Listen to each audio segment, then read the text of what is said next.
Before we start, a quick note. I've launched a new podcast called How Words Work. It looks at how the language used in lying and manipulation also shows up in everyday communication, often without people realising.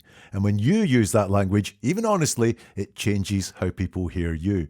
If you want to understand how to remove those signals from your own speech to sound clearer, more authoritative and more credible, that's what this new show is all about.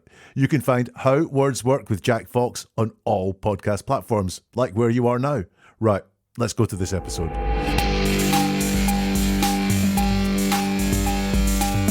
Gerhardt Konig on trial, accused of the attempted murder of his wife, Arielle. It's a trial of he said versus she said, so let's look at what he said. And then what happens?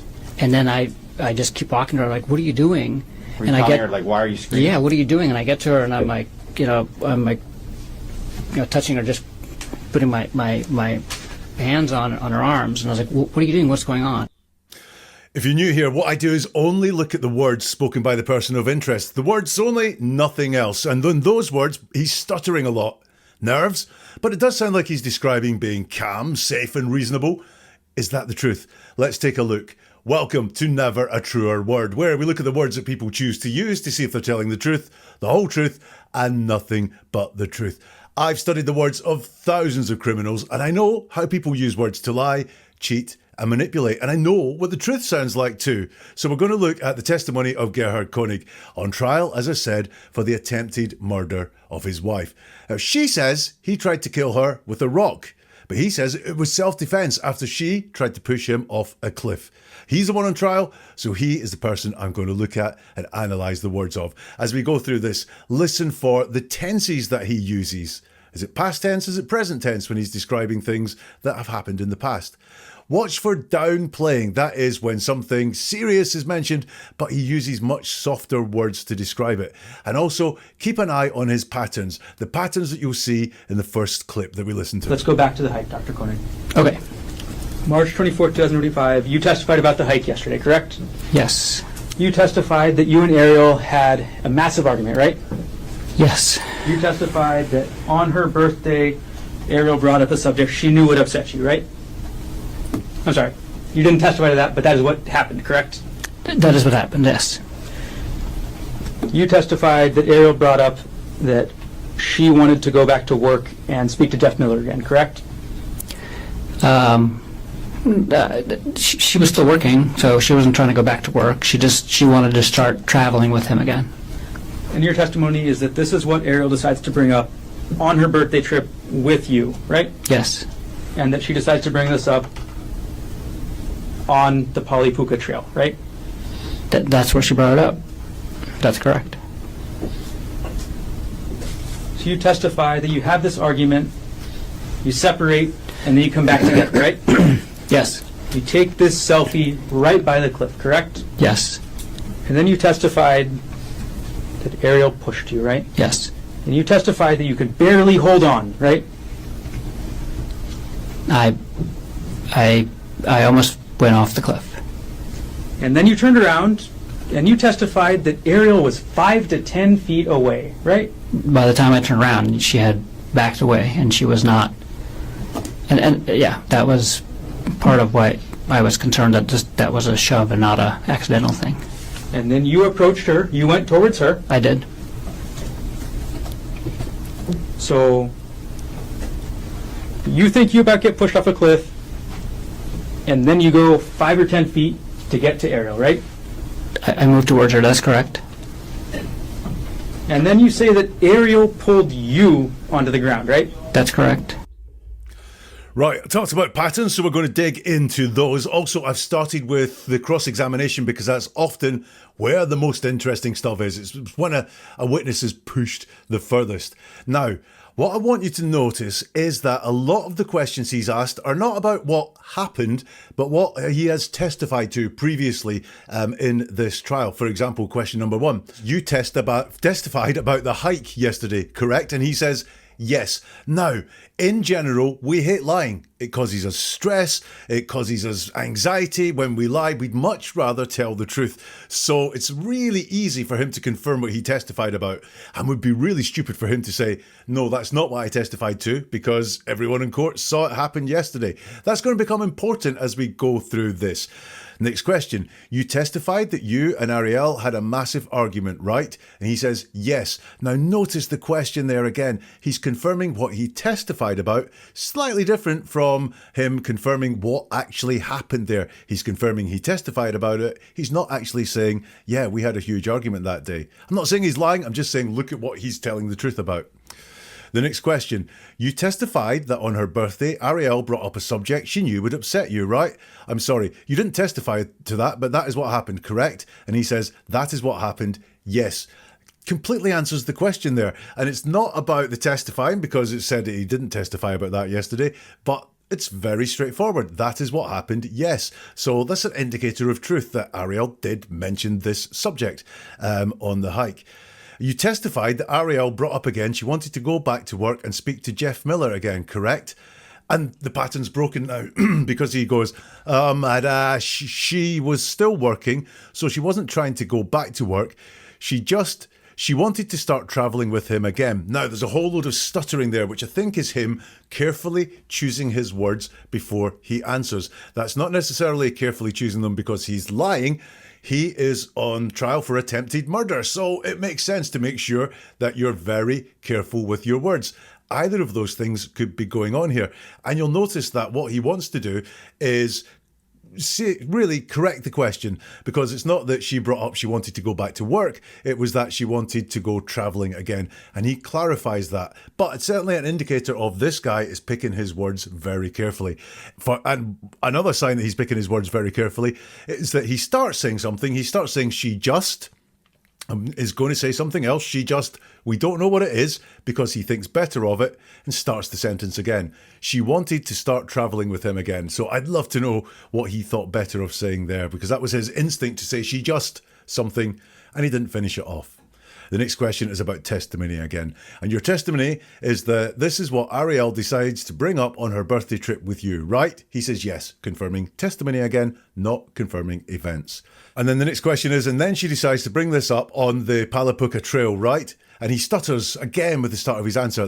That's where she brought it up. That's correct. So again, he's talking about the events now, not about the testimony. And he's saying that's where she brought it up. That's correct. It's very straightforward and does deal with the question. Nothing extra, nothing very persuasive in there. I'd be tempted to say that could, well, be truthful. So you testify that you have this argument. You separate and then you come back together, right? He says yes, confirming testimony. You take this selfie right by the cliff, correct? He says yes, confirming events this time, but he is just confirming very straightforwardly. These are yes-no questions, and he's just given yeses. And then you testify that Arielle pushed you, right? He says yes. That's again confirming testimony. And you testified that you could barely hold on, right? And there's a pattern break here, because he doesn't say yes. He says, I almost went off the cliff. He stutters on the I almost went on the cliff. When we stutter on I, sometimes that is because psychologically we have a hard time joining ourselves to what happened next, because it's not true. And there's a high cost to lying. So you're going, should I tell this lie? I'll stutter on the I a bit. I almost went off the cliff. And you'll notice it's not just a yes confirming his testimony. He really wants us to know he almost went off the cliff. That seems to be the most important image for him to get across. Is it true? Is it false? Maybe we'll find out as we look at more of his words. And then when you turned around and you testified that Arielle was 5 to 10 feet away, right, is the next question. And he says, by the time I turned around, she had backed away and she was not. And yeah, that was part of why I was concerned that was a shove and not an accidental thing. Pattern break again. It's not just a confirmation of a yes. And he says, by the time I turned around, she had backed away. How does he know she backed away? He wasn't facing her. She might have walked away. That's all he knows, is she is further away from him when he turns around, as she was when, in his words, he was shoved almost off the cliff. And he knows that she had backed away. Not that she'd walked away, not that she created distance, but backed away. A word that says to me, is deception happening there? And then he gets stuttery again. And she was not, and he thinks better of saying that, stutters, and yeah, that was part of what I was concerned that was a shove and not an accidental thing. Now, that was a shove, you'll see, has no person in it. There's no pronouns there. It's not, I was concerned that she shoved me, she gave me a shove. It was, that was a shove, not an accidental thing. So in this description here of him being pushed off the cliff, or an attempt to push him off the cliff, all of a sudden he's broken pattern, and he's got this strange backed away. How does he know? And then that was a shove with no one in it, not that she had shoved me. And then you approached her, you went towards her. I did, he confirms. So you think you get pushed off a cliff, you're about to get pushed off a cliff, and then you go 5 or 10 feet to get to Arielle, right? And he says, I moved towards her, that's correct. So we have this stutter on the I again. I moved towards her, that's correct. And did you see the slight reframe here? That the attorney's question was, you moved 5 to 10 feet to get to Arielle, and he says, moved towards her, that's correct. Is that softening? To get to is rapid. There is, a final point there where you are to her. And he just says, I moved towards her, which sounds to me like he's just making this all sound a little bit more gentle than was in the question. And then you say that Arielle pulled you onto the ground, right? And he says, that's correct. Great place to leave it on a cliffhanger. We'll find out more in just a second. But in that first part that I've listened to here, I can tell he's choosing his words very carefully. Like I say, is this stress or is it deception? And that he's choosing his words carefully because he's constructing things to say, or is he just acutely aware that he's on trial for attempted murder? Probably the most important time he's spoken in his entire life, and he wants to make sure he gets the right words out. We'll maybe see more indicators as we go along. There is that slight reframing there, I think, as he's trying to downplay stuff. But I do want you to notice everything we've heard so far when he's talking about what happened on the trail is in the past tense. Let's get some more from this guy now, talking about the incident under cross-examination. But you testify that Arielle managed to pull you to the ground, and she pulled you on top of her, right? That's correct. Okay. Then you testified that Arielle wouldn't let you go from on top of her, right? That's correct. You testified that she wrapped her legs around you, right? She wrapped at least one leg around me, yes. Yesterday you said legs, right? I think I said leg. It was at least one. And you testified that she grabbed your testicles, right? She did. And that she wouldn't let go, right? That's right. All this time, you were on top of her, right? That's correct.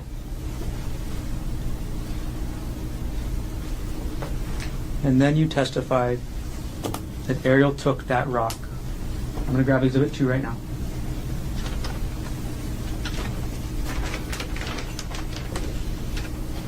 You testified that Arielle took this rock and hit you in the face. Isn't that right? That's right. And you said the first hit, she got me kind of good, right? That's right. And you said she kept trying, right? That's right. And you testified you tried to start blocking it, right? Yes. And you testified she actually got a couple more hits in, right? Yes. So, but you don't know how many hits, right? No. One good hit to the side of your face, correct? That's right. Oh, he is so locked down, is he not? The first question in that part was, but you testify that Arielle managed to pull you to the ground and she pulled you on top of her, right? That's correct. This is a pattern again. And he's talking about testimony, not what happened. Then you testified that Arielle wouldn't let you go from on top of her, right? That's correct. You testified that she wrapped her legs around you, right? And then he stops talking about testimony and talks about action. And he wants to correct the record a little bit with a stutter. She wrapped at least one leg around me. Yes, is what he said. It's a yes-no question. And he does put a yes there at the very end. But he does say that she wrapped at least one leg around me. Yes, the question was about wrapping both legs around her. I don't know why it's that important, but it's very important to him, and I'm not judging him for this at all. But he wants to make sure that the record reflects that it was one leg, which is, we'll find out what he said on trial yesterday. I do like the fact of at least one leg, such a traumatic moment, and he doesn't remember it. Yesterday you said legs, right? He said, I think I said leg. I think is low confidence. He did actually say leg. We'll hear it later, but he's not entirely confident in what he said yesterday. Again, this is not him talking about what happened. This is him talking about what his testimony was. It was at least one, and it sort of all dribbles off there, but he's talking about testimony, not the actual thing that happened. Maybe it would be great for the attorney to actually ask more direct questions. You testified she grabbed your testicles, right? And he breaks pattern here. He doesn't say yes or that's correct. He says she did. Is that because he's really feeling this answer that he can, go back to that moment and go, yeah, she did. I don't know, but he's broken pattern there around testicles, and that she wouldn't let go, right? That's right, is what he says. All this time you were on top of her. That's correct, he says. And then you testified that Arielle took that rock, and I'm going to grab the exhibit, and hit you in the face. Isn't that right? That's right, he says. So he is so buttoned down, he is just confirming mostly what his testimony said yesterday, not what actually happened. And you said, the first hit, she got me kind of good, right? He says, that's right. And you said she kept trying, right? That's right. And you testified that you tried to start blocking it. Yes, man, he is just so on message with this. You testified she actually got a couple more hits in, right? Yes. You don't know how many hits, right? No. And that's just... Have you ever played one of those games where you get someone to say, answer questions that are just yes, yes, yes, and they stop listening to you, and you ask a really ridiculous question and they say yes, and the answer should have been no? He's listening very hard to these questions to give the answer that he wants to give, shall we say. It could be a truthful answer. It could just be that he's got an impression that he wants to paint and he's working really hard at it. One good hit to the side of your face. That's right. So here, the pattern sticks mostly, but no, most of it is agreeing to the testimony and not actually what happened. The testicles question is the only deviation. I want to know why that deviation's there. Is it made up and so he's answering in a slightly different way? Or is it something that he really, really felt? The good news for you is there is a lot more chat about his testicles to come. However, I'm feeling unfulfilled because all he's done here is talk about his testimony yesterday, or nearly all he's done here is talk about his testimony yesterday. So shall we actually listen to his testimony under direct examination yesterday? And what happened after that? Right after the selfie, I just remember kind of staying at the edge there and looking over the edge and just kind of still in thought about everything that had just happened and what's going on. And then I felt like a shove, Okay. and I was almost pushed over the edge. Okay. You felt a shove. Okay. Who shoved you? Ari did. What did you do right after that? Barely caught myself and turned around and looked at her and was like, "What the fuck was that?" Like, Okay. Turned around and so was it like what like was like kind of in shock, like what the fuck was that? yes. Okay. And then did you move towards her? Yeah, I did. I was like, just asking her, like, what was that, and started walking towards her. Okay. Because at this point, she was like 5 or 10 feet away from me.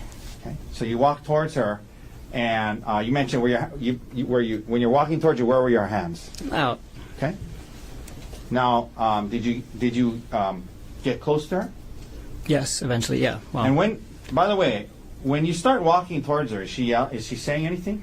not initially, but I turn around and I'm asking her, like, what the hell's, what the fuck just happened and what's going on. And as I'm starting to walk towards her, she starts yelling. She starts yelling. Yeah, help me, help me. Well, this is much more interesting, isn't it? So this is on direct. What happened after that? And he stutters at the start of his answer. Right after the selfie. So he wants us to know it was right after the selfie. He was going to say after that, but it's right after the selfie. It's important for him to get across that this happened right after the selfie. I wonder if that's not true. And that's the impression that he wants to give. And he can't just say after the selfie. He has to let us know it was almost instant, right after the selfie. I just remember kind of staying at the edge there. That's a really curious bit of wording for me. Number one, it's really hard to argue with what people remember versus what facts are, because it's hard to say, oh, you didn't remember that, or you don't remember that, or you remember more than that. It's almost impossible to argue against. So he's staying inside the safety of talking about what he can remember rather than what actually happened. Remember, kind of staying at the edge there, so a low confidence there. Very, very different pattern from what we've seen before, because there's some vagueness coming in. I was kind of staying at the edge there and looking over the edge and just kind of still in thought about everything that had just happened and what's going on. So we have just kind of still in thought, just is minimizing. I think there was a lot more going on there. I think he could be furious about the argument that they've just had, or, you know, he could be like ready to just walk off and call it quits.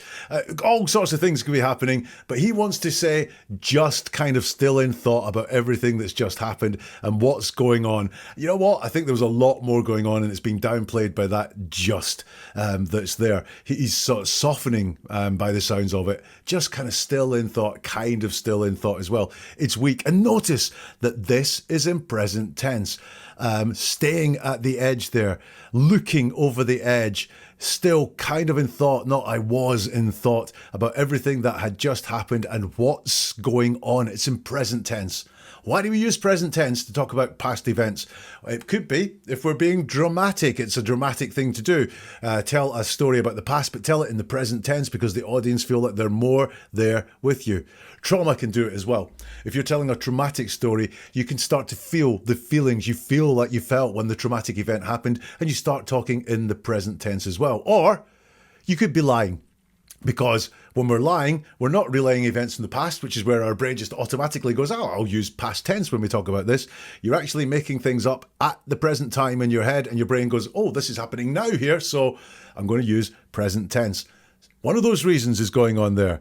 And then I felt like a shove, and I was almost pushed over the edge. So we have and then. That's a jump in time. I've said this before. When you hear and then, time is being skipped over. We use it a lot for brevity. I got in the car and then turned right. Actually, I got in the car, drove up the road a little bit, turned right and headed toward all that sort of stuff. I got out of bed and then made a coffee. I'm cutting out the fact I walked down the stairs. I turned the alarm off. I, filled up the coffee machine. I'm cutting all that out because it's boring. I got out of bed and then made a coffee. Well, and then is a jump in time.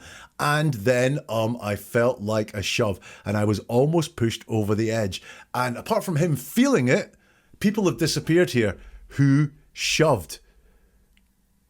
Who was shoved? I felt like a shove. What? In general, on yourself? And who was shoving you? He takes people out. Again, that's the second time now we've seen him talk about shove, and there's no one there. In fact, this is noticed by the person asking the questions. You felt a shove. Who shoved you? Ari did. Again, thinking very carefully about his words. What did you do right after that? He says, barely caught myself and turned around and looked at her and was like, what the fuck was that like? So barely caught myself. What is that trying to be dramatic and say, I barely caught myself. I could have died. But he just could have said, I caught myself, turned around and looked at her and was like, what the fuck was that like? But this barely, I think, is to heighten the severity of the incident. We've heard him talk about this before, or what he's testified before, and shouting, what the fuck was that? Or anything like that has not been in his vocabulary. And we'll see it disappear again as we go through this. The attorney says to him, turned around and was in kind of shock, like, what the fuck was that? Yes, he says. And then did you move towards her? He says, yeah, I did. I was just asking her, like, what was that? And started walking towards her because at this point she was like 5 or 10 feet away from me. So what we have here, we've got an did you move towards her? He thinks carefully about this answer again. He says, yeah, I did. So he confirms, yes. I was just asking her, what was that? Oh, you weren't just doing that. Again, I think this is being used to play down the drama and also maybe his how he was, what he was like as a character at this point in time. Because he just said he was shouting, what the fuck was that? But now it's just asking her, like, what was that? Which sounds much more polite, much more genteel, and started walking towards her. And then he has to make sense of the started walking towards her because he's just said, she shoved me, I barely caught myself, turned round, started walking towards her. Oh, I'm going to have to jump back in my timeline to explain why I was walking towards her. And he does that there because at this point she was like 5 or 10 feet away from me. Now, this is something we see often in deceptive stories. When someone is lying and making up a story, they get to a point in the story and realize what they've said or what they're about to say doesn't make any sense because another part of the story has been unsaid. So he's jumping in the timeline to explain why he has to walk towards her. So you walk towards her, and you mentioned when you're walking towards her, where were your hands? He says, out. What? Of his pockets? Out in front of him? He does do a gesture to go with it, but it's not very descriptive there again. And how now, did you get close to her? He says, yes, eventually, yes. And I wonder again, is this downplaying to make it sound like he was creeping towards her, not rushing towards her in any sense of violence at all? It was just, getting there. He could have just said yes, but he has to add a word in there that doesn't need to be said there, eventually.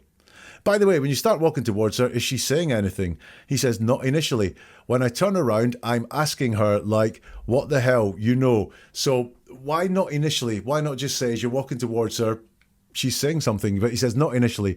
When I turn around, present tense. Not when I turned around, it's present tense. I'm asking her, present tense. What the hell, what the fuck just happened and what's going on? So the swearing has returned again, which was just asking her what was going on before. He's now gone a little bit deeper with what was going on. And as I'm starting towards her, she starts yelling. All present tense. As starting to walk towards her, she starts yelling. She starts yelling, yeah, help me, help me. So in this part here, some really interesting tenses. We've got this jump in time to make things make sense. I've got some things being turned down. I've got lack of pronouns around the shove for the second time. These are all hallmarks of deceptive stories. Hopefully I've explained to you why you could use them when you're telling the truth, or someone could use them when they're talking to you and telling the truth. But I'm starting to see a lot of red flags and a lot of clusters of deceptive story markers. He's about to get grabbed by the testicles soon. Do not worry about that. We will be coming back to the direct examination very shortly. And you are getting this because you're a podcast listener, and I thought I'll give you something a bit extra. In fact, I'm going to give you a lot that's a bit extra because this is some background. It's from earlier on in his testimony, and it's talking about the difficulties in the marriage and the fact he found out she was having an affair and his reaction to that. And I think some of the things he says in the next bits we're going to look at do say a lot about Gerhardt Konig's character. So let's have a listen to the first part. You said already that you were upset when you were reading these messages, correct? Yes. You were upset that she was talking about her personal life with another person, correct? Yes. You're upset that she was talking about her kids, right? Yes. You're upset that she was talking about the kids putting stuff up on the Christmas tree, right? Yeah, I mean, in the context of the whole conversation, yeah, I was upset about that. And you're upset that your wife was keeping these messages secret from you, correct? Yes.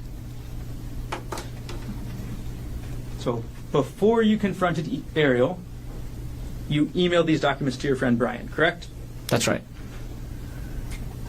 And you actually emailed these documents to Bryant, before you even got on the plane, is that right? That's right. So before you even talked to Arielle about this at all, you were already telling Bryant, is that right? That's right. You didn't give Arielle a chance to explain herself about these, correct? Not before I talked to Bryant that day, no. And you also told Gianna, correct? I did tell Gianna the next day that I was suspicious that she's having an affair. So you told Arielle's best friend about your suspicions before you told Arielle, correct? A few minutes before, yes. You did that because you wanted Gianna and Bryant on your side, correct? That's not correct. You wanted Arielle's best friend to hear about this emotional affair from you, right? No, that's not correct. You didn't want Gianna to hear about this from Arielle, correct? That's not true. Well, you told Gianna first, isn't that right? That's right. You wanted Gianna and Bryant to judge Arielle, correct? That's not true. You wanted to isolate Arielle from her best friend. Isn't that right? That's absolutely not true. Let's go through it because the patterns are there, and it's when he breaks the patterns that I'm interested in. So this is about him reading WhatsApp messages. You were upset when you're reading the messages, correct? Yes, he says. You were upset she was talking about her personal life with another person. Yes, he says. You were upset she was talking about her kids. Right? I think this is the one with the long pause before he says yes. You were upset that she was talking about the kids putting stuff up on the Christmas tree, right? And he breaks pattern here and says, yeah. So we do get a yeah, but he's thinking about this answer. I mean, in the context of the whole conversation, yeah, I was upset about that. I don't know why he's broken pattern there. Is it the fact that this seems like a trivial thing to be upset about compared to the fact that you found out your wife's having an affair, but he was upset about it? I guess he does want to stick to the truth. He doesn't want to do too much lying there, but yeah, very different response there from the other questions. The pattern's back again. You were upset that your wife was keeping these messages secret from you, correct? Yes comes straight away after that one. Go back and listen to it if you want. It's just like, wham.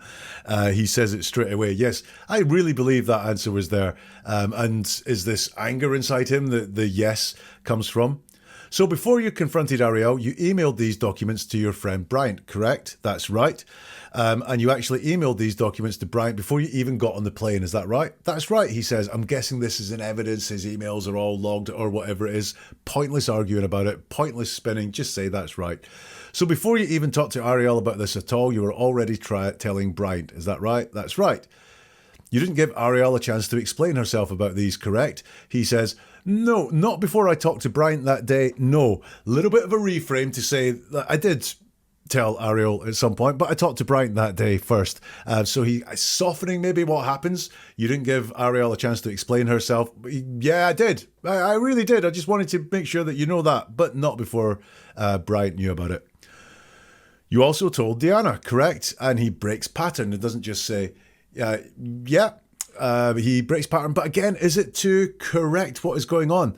Because it's not that he told Deanna he had these messages. In his words, I did tell Deanna the next day that I was suspicious that she's having an affair. What I heard there was this is maybe one of the worst things that he's ever had to say to this person, because it was like that.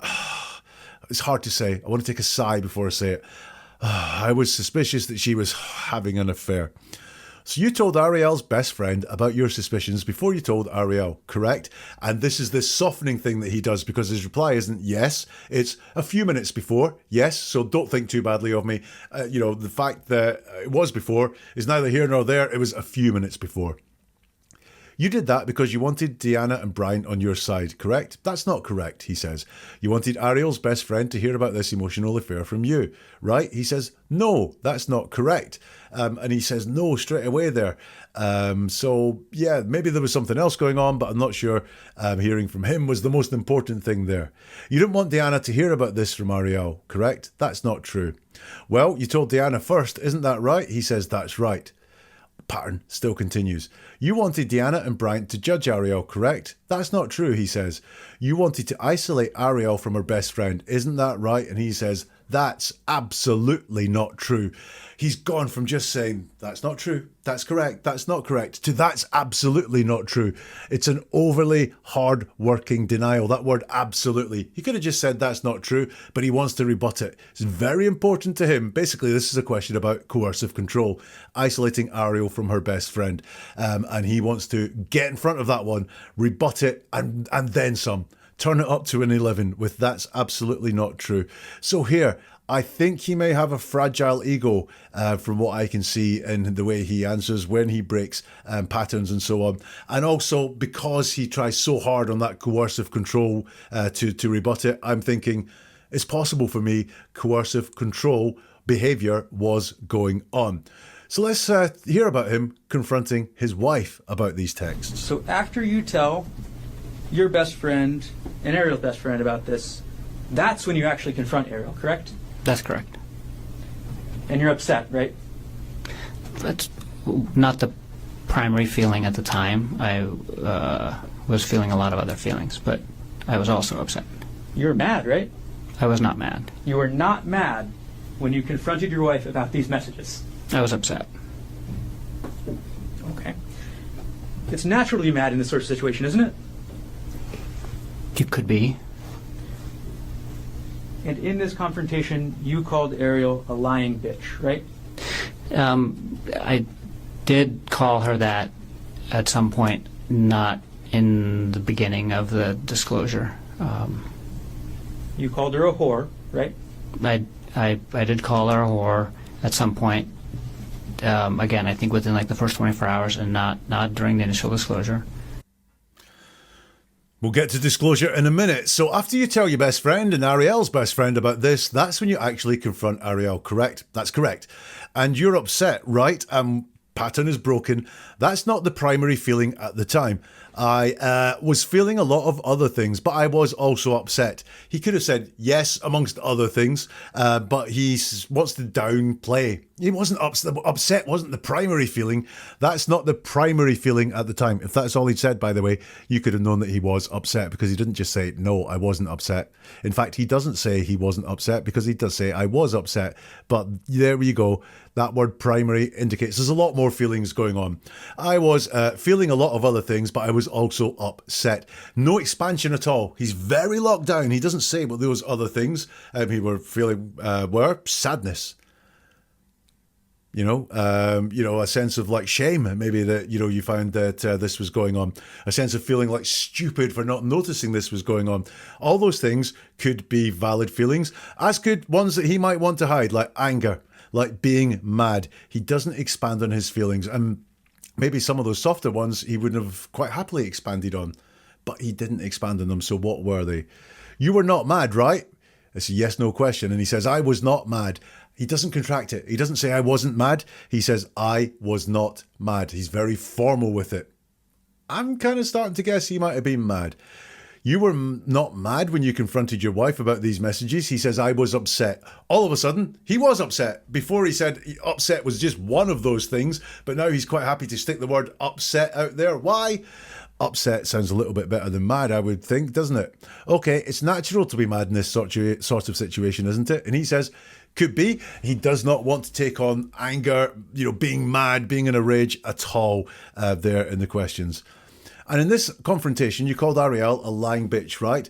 He says, I did call her that. So he doesn't say, yes, I did. He wants to qualify this and soften it all down.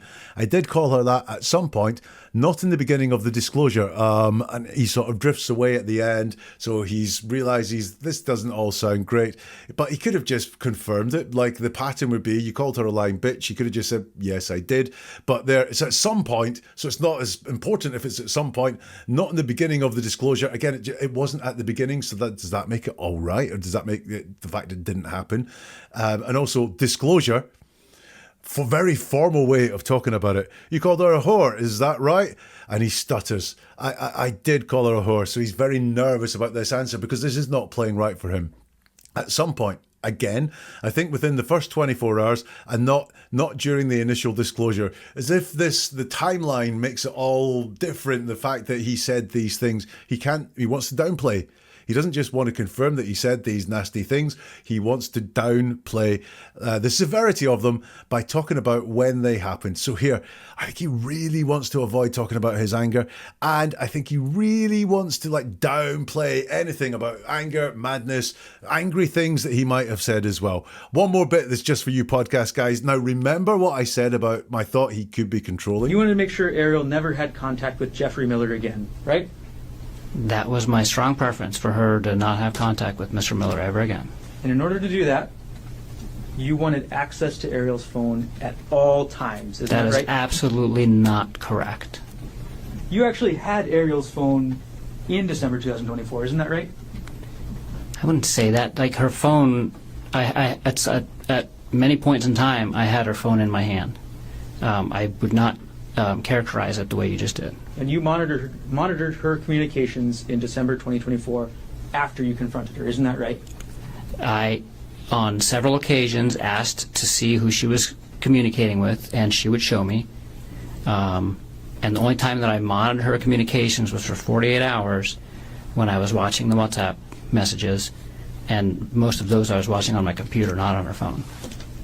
So today you're saying you were only monitoring her communications a little bit, right? I don't know what you mean by a little bit. I just described to you how I was monitoring her communications.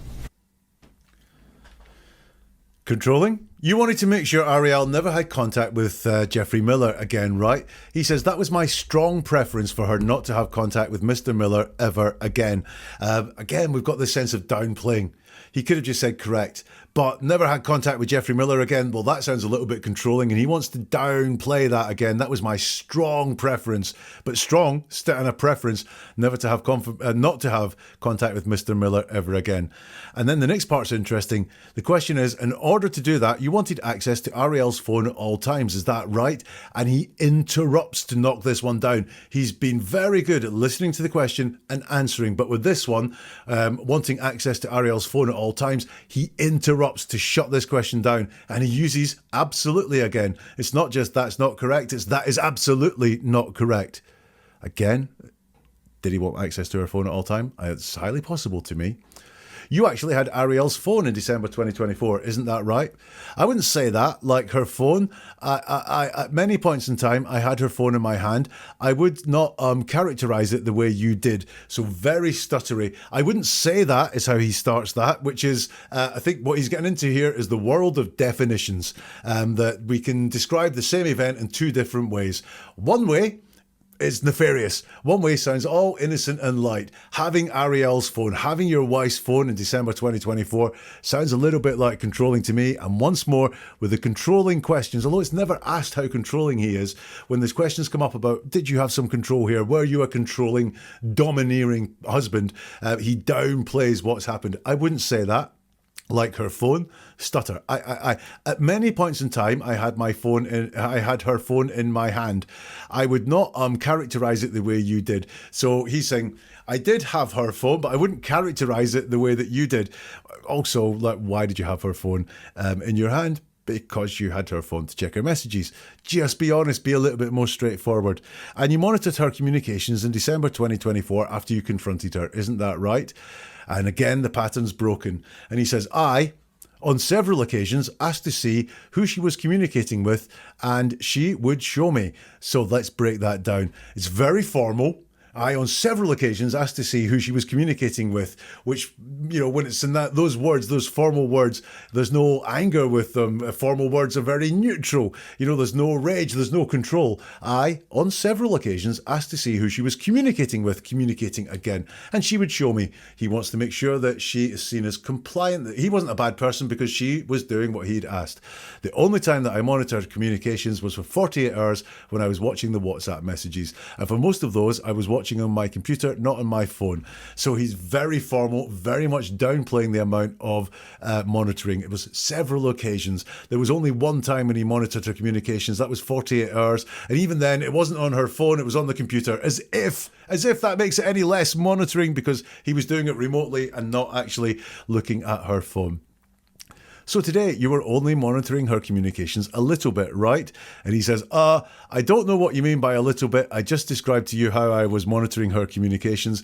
This is very much definitions. And I think this is a guy that doesn't want to be trapped into saying something that he doesn't want to put his name to, or say words that he doesn't actually feel. He feels there's a trap here. If he says it's a little bit and actually it's revealed to be a lot, or other people will think it's a lot, he's at odds with them. So what he wants to do is just put the process out there of what he did and not put any quantity on it, downplaying again. So having looked at his personality here, he's really leaning into personal definitions to downplay the monitoring. I think definitely a controlling person, and also one who's downplaying the severity of his reactions. So upset, mad, I really, really think he was.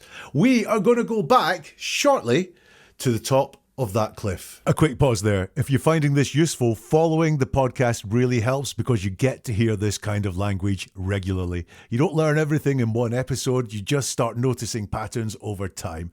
And the more often you hear them, the more obvious they become without you even trying. If you're listening on Spotify or Apple Podcasts, following the show means new episodes land automatically, and you keep building your skills in seeing and hearing deception, the truth, credibility and manipulation in someone's words. Let's go back to the cross-examination now. Let's go back to the top of the cliff. And then what happens? And then I just keep walking to her, like, what are you doing? Were you And I telling get her, like, why are you screaming? yeah, what are you doing? And I get to her, and I'm like,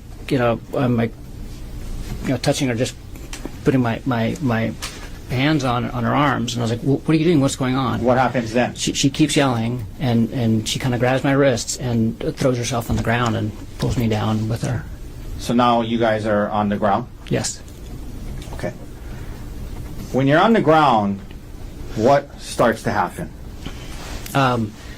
She's holding on to me, and I'm trying to figure out what's going on, but I'm also at this point trying to let go of, like, trying to get free, because she's like actively holding on to me. Like she has her leg like wrapped around one of my legs, and like is actively holding on to me, and is yelling. And so I'm trying to, get free, and I get my one arm free, and I try to use it to get my other arm free, and she grabs me by the testicles. And Let me stop you there.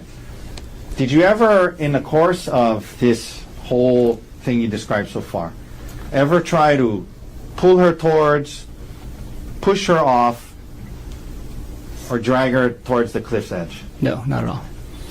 Okay. So you're on the ground. She's kind of holding on to you. You guys are. Would you just kind of like a scuffle going on? Yes. Okay. And her legs wrapped around you. Yes. You mentioned we got right up to the point where you said she grabbed your testicles. Is that right? Yes. How hard did she grab it? I mean, this was, like, Pretty hard. she, like, was holding on to me by my testicles, basically, like, that hard. Okay. Did she grab it and let go, or did she grab it and hold on? She grabbed it and held on. And then what happens? And then I just keep walking to her like, what are you doing? Present tense again. I keep walking to her. And also, what are you doing? He's taking the swearing out again. It's being more reasonable. I was just walking to her. He's making it sound all very small. What are you doing? Like, why are you screaming is something else that he says. And if we go back and look at what she said before, you can rewind if you want to. She was yelling, help me before. It was yelling, help me. It wasn't screaming, which is two different things. One is yelling words loudly. The other one is making a shrill scream noise. So there's a little inconsistency in the story there. An inconsistency doesn't mean that someone's lying, but man, I'm seeing some red flags. Yeah, what are you doing? And I get to her, present tense, and I'm like, touching her, present tense, just putting my hand on her arms. So he gets very stuttery there. He's very nervous about what he's going to say here. He's thinking about it very carefully. We've spoken about the two big reasons why that could be. We can still see it's present tense. And then I get to her, and then these are very soft words, touching her, like putting my hands on her arms. I mean, that's that. When you think you've been shoved off a cliff, is that what you do? Put your hand on her arms? Or, is there something a little bit more physical? I think he's not just downplaying the language that he was using here by saying, what are you doing? But he's downplaying the physical too. He then says, what's going on? What happens then? She keeps yelling, so she's back to yelling now and not screaming. And she kind of grabs my wrists and throws herself on the ground and pulls me down with her. All present tense there, and kind of grabs my wrists. Why not just grabs my wrists? Again, why is it a little bit vague? Like, what was it that she did? Kind of grabs my wrists? Is there another way of grabbing someone's, like, kind of grabs my wrist? So you guys are now on the ground. Yes. When you're on the ground, what starts to happen? And again, present tense. She's holding on to me, and I'm trying to figure out what's going on. But I'm also at the point of trying to let go of, like, trying to get free, because she's like actively holding on to me. Not very fluent at all, is it? Lots of stops and starts and stutters. The one bit that I really got there was, I'm also at the point of trying to let go, is what he says. But according to the story, she had hold of him. There was nothing for him to have hold of, nothing for him to let go of. And he stops after he says, let go of, like, trying to get free, which is more reasonable, because in his words, he was trapped on top. Well, actually, he wasn't trapped on top of her. He'd been pulled down to the ground. He was on top of her. But, trying to get free because she's, like, actively holding on to me. So we have actively holding on to me. What does that mean? Like, what's the difference between an inactive holding on and an actively holding on to me? And again, we've got a slight jump in time there because he doesn't say, she was holding on to me, so I was trying to get free and let go. I was trying to let go. That says he had hold of her. It's the first thing that he said. It was his instinctive thing to say, and he corrected it to something much, much softer about getting free. She has her leg wrapped around one of my legs. Singular leg. I told you, he was very clear about that and is like actively holding on to me. We've got this active again. Was he expecting her not to be active? Was he expecting no kind of fight, which is why he's getting actively holding on to me and is yelling.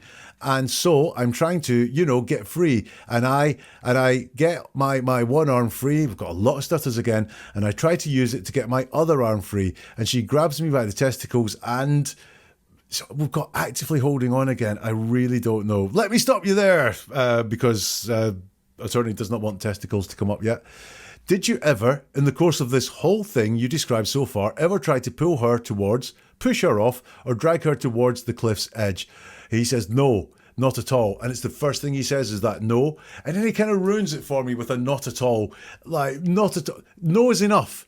This is like a double no. No, I didn't do that. I didn't even think of doing that or try to do that or do that in a little way. Just trying a little bit too hard with the denial there for me. Okay, so you guys are on the ground. She's kind of holding on to you, kind of like a scuffle going on. Yes.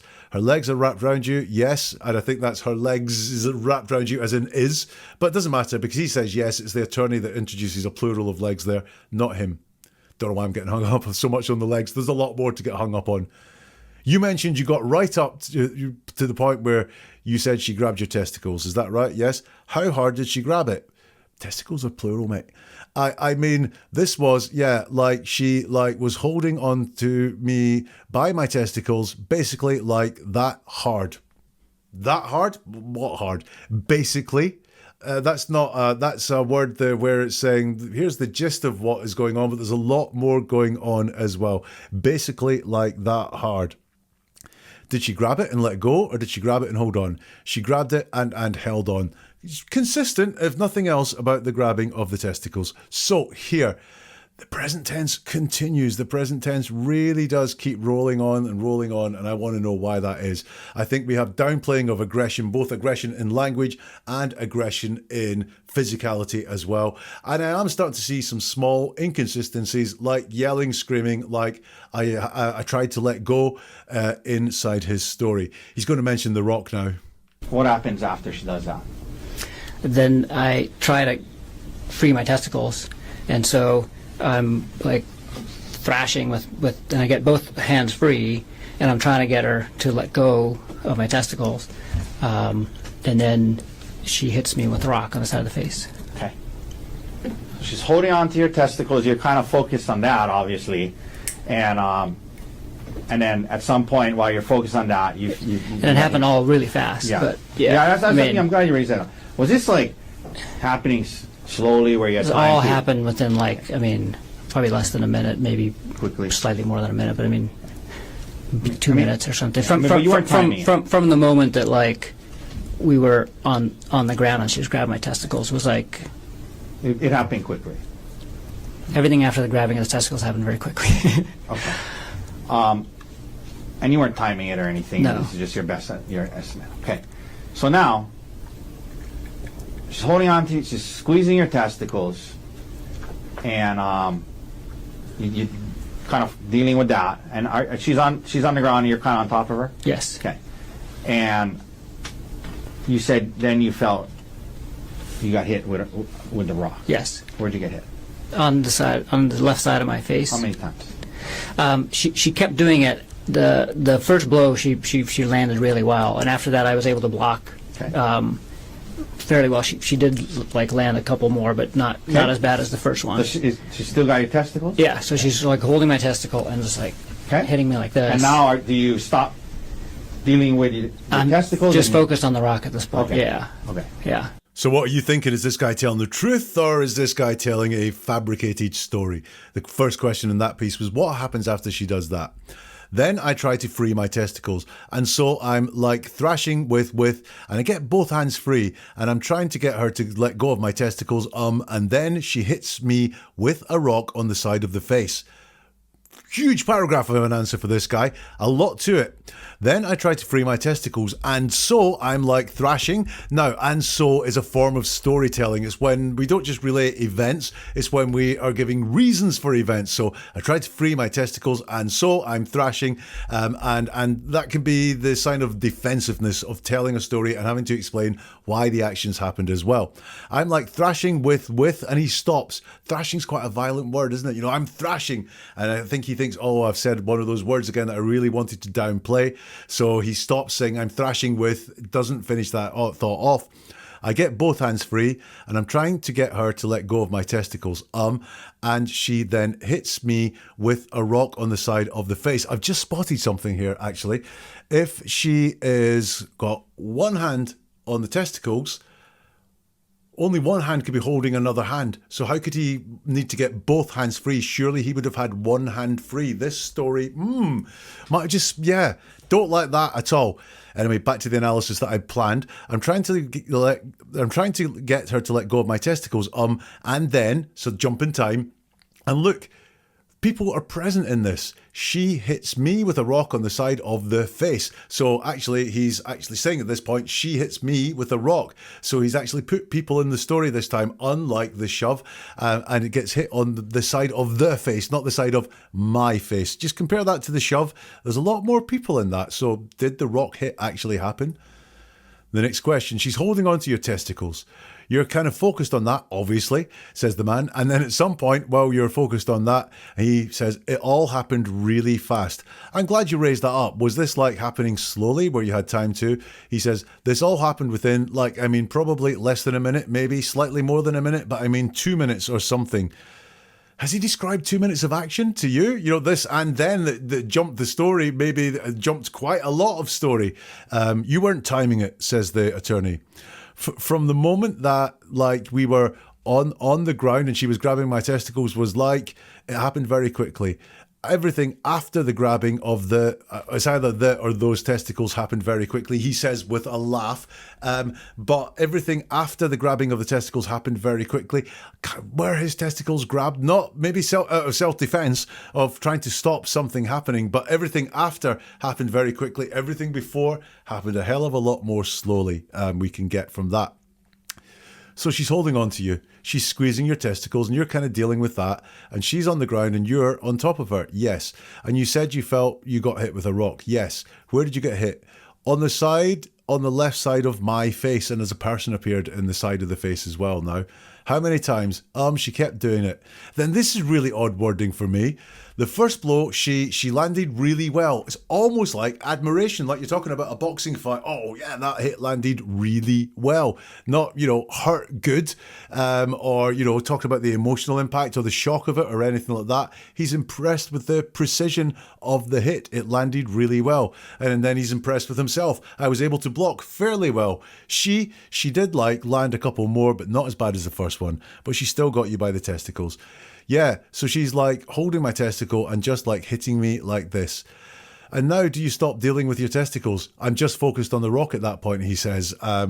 Listen, he very rarely mentions testicles on his own. He always has to be asked about being held by the testicles. It's a really weird dynamic that's there. Go back and listen to it. So in this part here, he seems to have fun telling this about the aim of the hit on the head. And is he skipping over his own actions? That I was thrashing and then he pulls it down and there's I managed to get free. He doesn't say, how he got free. Now, he's going to use the rock and talk about it in this last bit that we're going to listen to. You get hit with the rock. Explain to the jury what happens next and why. I was able to wrestle the rock out of her hand. Does she still have her testicles? Yes. Still squeezing them? Yes. What do you do? I was able to so we're she's hitting me and I'm blocking and then I start and I get her wrist. Is there a scuffle over the rock? Yes. Is it near her face?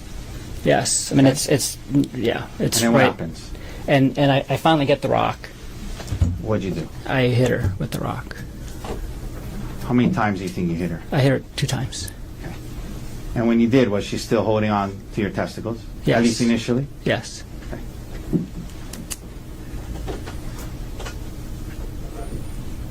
Why did you hit her? Why did you react that way? just on instinct to defend myself. Okay. How fast was this all happening? Pretty fast? Really fast. Okay.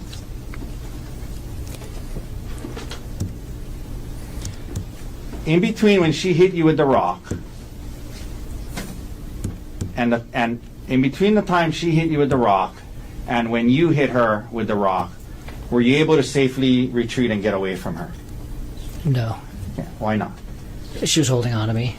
Including your testicles? Yes. Did you hit her in the face or the eye with the rock? No. Where you said 2 times, where did you hit her? On the side of the head. Okay. So we've seen these photos of the stellate laceration. You caused that by hitting her, right? Yes. Okay. Did you continue to hit her after those 2 hits? No. And why not? Because she stopped fighting. She let go of my testicles, and I was Okay. able to stand up. And then you stopped. Yes. You get hit with the rock. Explain to the jury what happens next and why. He says, I was able to wrestle the rock out of her hand. I was able to wrestle the rock out of her hand. Not I wrestled the rock out of her hand. Past tense though, but I was able to wrestle the rock out of her hand. Does she still have you by the testicles? Yes. Still squeezing them? Yes. What do? I was able to, like, so where, like, she's hitting me and I'm, like, blocking. And then I start and I get her wrist. So we've got the present tense back again. We've also got I was able to, but he doesn't tell us what he was able to. So I was able to, so like she's hitting me, present tense, I'm blocking, present tense, and I start, I get her wrist. Does it scuffle over the rock, or is there a scuffle over the rock is the question? Yes. Is it near her face? Yeah. I mean, it's, yeah. He was going to say something else there, and he thinks better of it and just says, yeah. And what happens? And I finally get the rock. Now, did he not already say that he got the rock? I was able to wrestle the rock out of her hand. So what happens next is something that's already happened. Now, this can happen in deceptive storytelling. It's much easier sometimes to stall the story and stay where you are rather than move on, because you know that what's coming next is going to cause you stress. Now, is that stress because it's traumatic to relive what he did, or because it's a lie and we in general don't like telling lies? But I think that's what could be happening there. What do you do? I hit her with the rock. Straightforward. I believe he hit her with the rock. I hit her with the rock. No downplaying, no qualification, no starting and stopping or stuttering. It's very straightforward. I hit her with the rock. How many times did you hit her? I hit her 2 times. Owning it. Owning the action, hit her 2 times, answering the question. And when you did, was she still holding on to your testicles? Yes, at least initially, yes. He keeps seeming to forget to remember the testicles himself. And why did you hit her? Why did you react that way? And he says, just on instinct to defend myself. Just on instinct to defend myself. We've got that just again. I think there was a lot more going on as to why he hit her. This is just being brought down to just on instinct to defend myself. But also, he had the rock at this point. Little need to defend himself at that point, because he had the rock. He was no longer being hit on the head many times and blocking these rock hits. So he didn't need to defend himself, certainly from the rock at that point. Okay, how fast was this all happening? Pretty fast, asks the attorney. Pretty fast is the answer that comes back as well. In between when she hit you with the rock, and in between the time she hit you with the rock and when you hit her with the rock, were you able to safely retreat and get away from her? No. Why not? She was holding on to me, including your testicles? Yes. Well, it was only by the testicles if she had the rock. She couldn't be holding on anywhere else. And again, he doesn't say where the holding on was happening. He's forgotten all about testicles. It's like the attorney thinks the testicles is a very convenient excuse, but in his head, he keeps forgetting to mention these testicles.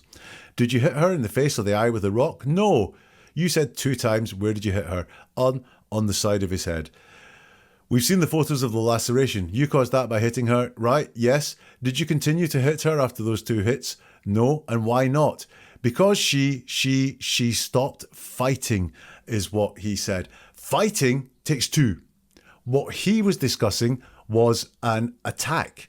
His story is of an attack, being assaulted, if you like. He's trying to be defensive. He's trying to get away from this attack, but he refers to it as fighting, which takes 2 people. She let go of my testicles and I was able to stand up. And then you stopped. Yes. So in that part there, fighting, again, this violent language leaks out from him. It sounds a lot more violent than a lot of the other things that he said. This, trying to get myself free and so on. And the just downplay about just to defend myself when he hit her stood out to me. So that's the analysis. What do I think? I get a real sense of a fragile ego inside this guy, and he is choosing his words very carefully. But is that because he's accused of attempted murder and every word counts and he's acutely aware of that? Or is he carefully curating a false story? There's a lot of deceptive markers in there. The use of the present tense to discuss past events, the jumps in time with and then, downplaying the severity quite a lot in what's there, and sometimes then it leaks out that things were a little bit more severe than he was saying. Some inconsistencies with what was going on as well. He keeps forgetting about the testicles as well. So I don't believe the story that he's told on the stand is the full truth. I just would take a hell of a lot more for me to be convinced that this story is truthful. However, do I see signs that he wanted to kill her? Anger, I see. I do see real anger there, but do I see signs that he wanted her dead? Not quite sure. Listen, I said it was he said, she said. Maybe I should look at her story next time. Do let me know in the comments. Let me know anything else you have to say about this in the comments as well. If you want to get more, if you want to just learn more, upskill yourself about reading the words of people who could be dangerous, neveratruerword.com is the website where you can find a whole load more episodes just like this. You can sign up for the monthly newsletter as well and give yourself a monthly deep dive into how people use words to lie, to cheat, and manipulate. That's neveratruerword.com. We'll see you soon for something new from Never a Truer Word. And remember, the truth is always in the words.